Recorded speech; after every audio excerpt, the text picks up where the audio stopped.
For 25 years, Elias Carter rode the same mist-covered roads of Alder Hollow. At 48, he was a man faithfully delivering physical letters in a world that had largely migrated to digital screens. He spent his days facilitating human connection for his neighbors, while living in absolute silence himself. He was a professional observer, carrying the weight of a past he refused to discuss with anyone.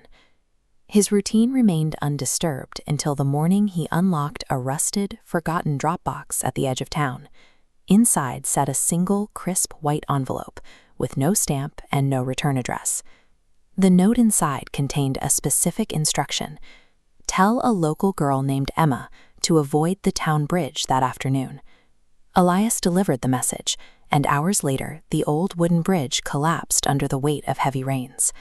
Emma's family survived because they took the alternate mountain road instead. The envelope had predicted a disaster with total accuracy, arriving exactly 24 hours before the event occurred. By discovering that mailbox, a man who had spent decades avoiding the world was suddenly responsible for its survival. He was no longer just a postman. He was the only person in town who knew what would happen tomorrow. This logic tree maps the timeline. One path led to disaster, like a gas leak or a doomed bus. A survival path branches off only through specific intervention. That intervention required a physical conduit. It only functioned if Elias delivered the warning in time. The town flourished under this sudden streak of good luck. Rumors of guardian angels spread through the cafes, while the townspeople remained entirely unaware of the man on the bicycle. But as the town grew safer, Elias grew more isolated. He provided the fuel for everyone else's future, while his own life remained stagnant, defined entirely by the letters he carried. Delivering miracles for others did nothing to address his own internal trauma.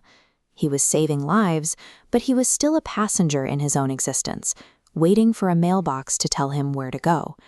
The pattern finally broke on a rainy Tuesday.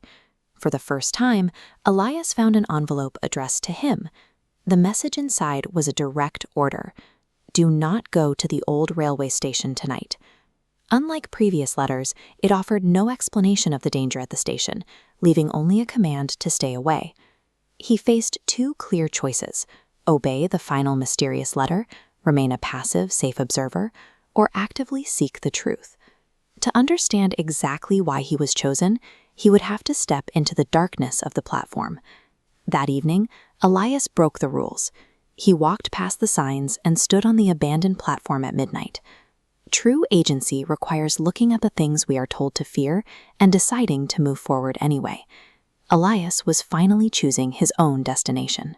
A vintage train slowly materialized through the thick mountain mist. It pulled into the station without a sound, its windows glowing with a soft, inviting golden light. An old conductor stepped onto the platform and smiled. He confirmed that by arriving tonight, Elias had successfully stepped outside the predicted timeline. Inside the cars, passengers sat quietly reading letters about their unlived moments. The conductor explained that the train provided second chances to those who had spent their lives waiting for the right time to act. Elias received one final envelope. It contained a photograph of him as a young man standing beside his father, accompanied by a note: "You still have time to forgive yourself." Elias looked through the train window and saw his father standing on the platform, offering a silent smile.